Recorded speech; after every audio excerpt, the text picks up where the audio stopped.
نام مبارک سب سے زیادہ جس نام نے شہرت پائی وہ تو نام مبارک علی ابن ابی طالب علیہ السلام.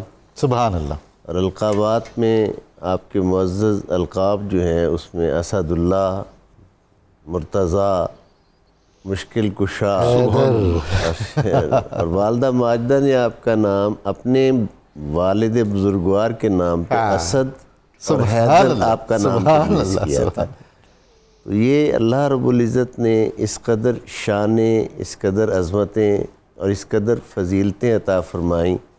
اور نسب پاک کے بارے میں تو اتنا ہی کہنا کافی ہے کہ وہی عالی نسب جو اللہ رب العزت نے اپنے پیارے حبیب صلی اللہ علیہ وآلہ وسلم کو عطا فرمایا، وہی عالی نسب حضرت امیر المومنین مولا علی مرتضیٰ کا ہے. وہی شجرہ مبارکہ، وہی سلسلۃ الذہب حضرت امیر المومنین مولا علی مرتضیٰ کا ہے. اور جیسے آقا علیہ الصلوۃ والسلام کے بارے میں خود سرکار نے فرمایا اور روایت بھی حضرت امیر المومنین مولا علی مرتضیٰ سے ہی ہے کہ حضور نے فرمایا میں آدم علیہ السلام سے جناب عبداللہ تک، اپنے والد گرامی تک پاکیزہ اسلاف سے پاکیزہ ارحام کی طرف منتقل ہوا. تو گویا وہی شرف، وہی شان حضرت مولا علی مرتضیٰ کو بھی حاصل ہے کہ پاکیزہ اسلاف اور پاکیزہ ارحام سے آپ اس دنیا میں تشریف لاتے ہیں. اگر ایسا نہ ہوتا تو اللہ جل مجدہ کبھی انتخاب نہ کرتا کہ رسول اللہ کی نسل پاک امیر المومنین علی سے چلے. بلا شبہ. بہت خوب، بہت خوب آپ نے اضافہ فرمایا.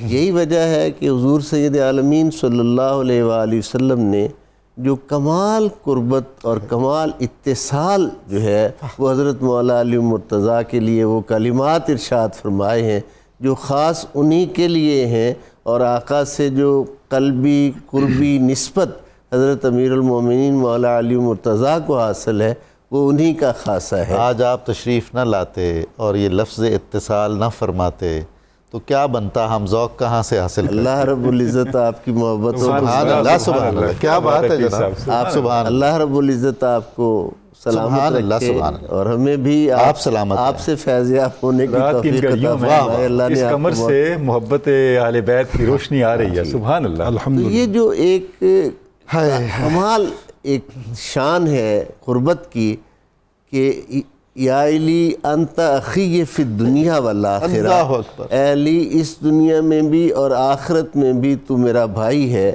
میں یہ سمجھتا ہوں کہ آقا کی بارگاہ کا ادب سیکھنا ہے تو پہلے حضرت مولا علی مرتضیٰ کی چوکھٹ کو بوسہ دینا پڑتا ہے کہ حضور تو یہ فرمائیں کہ یا علی دنیا اور آخرت میں تو میرا بھائی ہے، لیکن علی کبھی اپنے آپ کو رسول اللہ کا بھائی نہ کہے بلکہ وہ ہمیشہ رسول اللہ صلی اللہ علیہ وآلہ وسلم کے غلام کہلوانا، خادم کہلوانا اپنے لیے پسند فرمائیں. یہ کیا کمال ہے اور یہ کیا عقیدت کا معیار ہے جو حضرت مولا علی مرتضیٰ پوری امت کو عطا کر رہے ہیں کہ حضور کی شفقتیں، حضور کی محبتیں، حضور کی عنایتیں اپنی جگہ، لیکن جو آقا کی بارگاہ رب العزت میں منزلت ہے اس منزلت کو کبھی جو ہے فراموش نہ کرنا، اس منزلت کو ہمیشہ مد نظر رکھنا. تو یہ وہ اللہ نے بصیرت، دانائی، فہم و فراست حضرت مولا علی مرتضیٰ کو عطا فرمائی تھی جو انہی کا خاصہ ہے. مزاج شناس رسول خدا صلی اللہ علیہ وآلہ وسلم یعنی صحابہ کرام علیہم الرضوان بالاتفاق اس بات کو بیان کرتے ہیں کہ حضور جب پیغمبرانہ جلال کی شان میں ہوتے تو ہم میں سے کوئی حضور سے کلام کرنے کی ہمت نہ کرتا سوائے مولا علی مرتضیٰ کو. نہ صرف کلام کرنے کی آپ یعنی جرأت کرتے بلکہ حضور کے اس جلال کو جمال میں بدلنے کا طریقہ بھی حضرت مولا علی مرتضیٰ جانتے تھے کہ کس طریقے سے آپ کے جلال کو جمال میں بدلنا ہے. حضور والا ہمارے اکابر علماء اور مشائخ کے ہاں بھی یہ سنت رسول اسی طرح چلی آ رہی ہے. ان کی بارگاہوں میں بھی کوئی نہ کوئی ایسا چہیتا لاڈلا ہوتا ہے جو منوا لیتا ہے. بلا شبہ. جیسے حضرت خواجہ نظام کے ہاں امیر خسرو تھے اور کئی مثالیں ایسی ملتی ہیں ہمیں. وہ جو کہہ دیں وہ پھر ماننا پڑتا ہے. وہ ماننا پڑتا ہے. وہ یہ وہی غلامی کا فیض جو آ رہا ہے آقا کی بارگاہ سے آ رہا ہے. یہ وہی فیض ہے، یہ وہی نسبت ہے جیسے ڈاکٹر تنولی صاحب نے کہا کہ سلاسل طریقت میں بھی آپ کا فیض جاری ہے، تو یہ وہی فیض ہے جو ان بارگاہ کرم سے آ رہا ہے۔ اللہ رب العزت نے بے پناہ احسانات، بے پناہ کرم فرمائے کہ اس امت کو علی جیسے آقا، علی جیسے مولا عطا فرمائے۔ خداوند لم یزل کا یہ بہت بڑا احسان ہے، جن کے بغیر اور جن کی رہنمائی کے بغیر نہ حضور علیہ السلام کو سمجھا جا سکتا ہے، نہ خدا کی معرفت نصیب ہو سکتی ہے۔ یعنی اسی در دولت کو بوسہ دے کے ہی اللہ کیا عرفان بھی نصیب ہوتا ہے اور حضور کی معرفت بھی نصیب ہوتی ہے، اس کے بغیر کچھ حاصل نہیں ہوتا۔ قرآن حکیم کی 300 آیات جس ہستی کی شان میں علماء اہل سنت اور مفسرین و محدثین بیان کریں، اس ایک آیت جو ہے، ایک آیت کسی کی فضیلت کے لیے وہ نص قطعی ہوتی ہے۔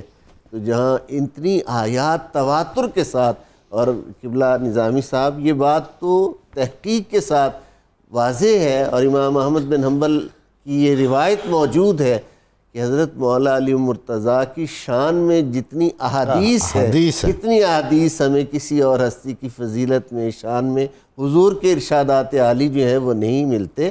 یعنی گلدستہ ہے ہر حضور کے غلاموں کا، ہر پھول اپنا رنگ رکھتا ہے، ہر پھول اپنی خوشبو رکھتا ہے، لیکن جو شان ان میں نمایاں حضرت مولا علی مرتضیٰ کی ہے وہ یقیناً انہی کے ساتھ خاص ہے، کیونکہ لحموں کا لحمی، جسموں کا جسمی، یہ شان جو ہے یہ حضور نے ان کو عطا فرمائی۔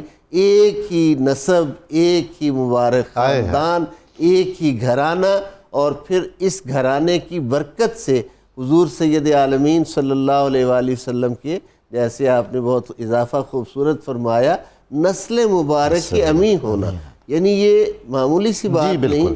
میں چاہوں گا کہ میں جو عرض کر رہا ہوں ذرا اس کو آپ دیکھیں، سوچیں، اور اگر کہیں ضرورت ہو تو میری کریکشن بھی کیجئے گا، آپ میرے بڑے ہیں سبھی حضرات۔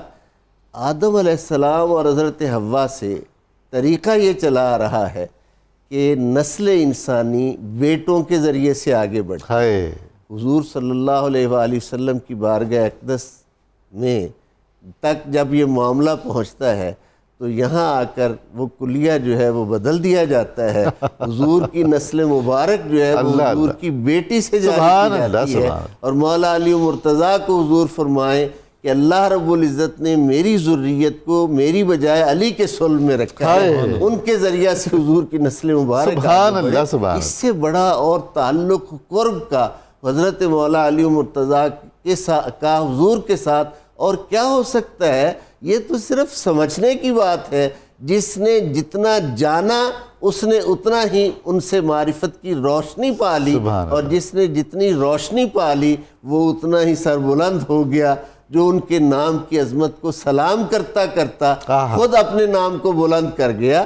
یہ ان کا ذکر ہے جو رفعت عطا کرتا ہے، یہ ان کا ذکر ہے جو شان عطا کرتا ہے۔ اقبال ہمارے ممدوح ہیں تو اقبال اس لیے ممدوح ہے کہ اقبال حضرت مولا علی مرتضیٰ کی خاک کو اپنی آنکھ کا سرما بنا رہے ہیں۔ اس لیے جتنے بھی امت میں صلحاء، اولیاء، دانشور، جتنے عظیم لوگ ہوئے ہیں، سب آقا صلی اللہ علیہ وآلہ وسلم اور حضور کے پیاروں میں حضرت مولا علی مرتضیٰ کی شان کو اور ان کی عظمت کو تسلیم کرتے ہیں اور سلام عقیدت پیش کرتے ہیں۔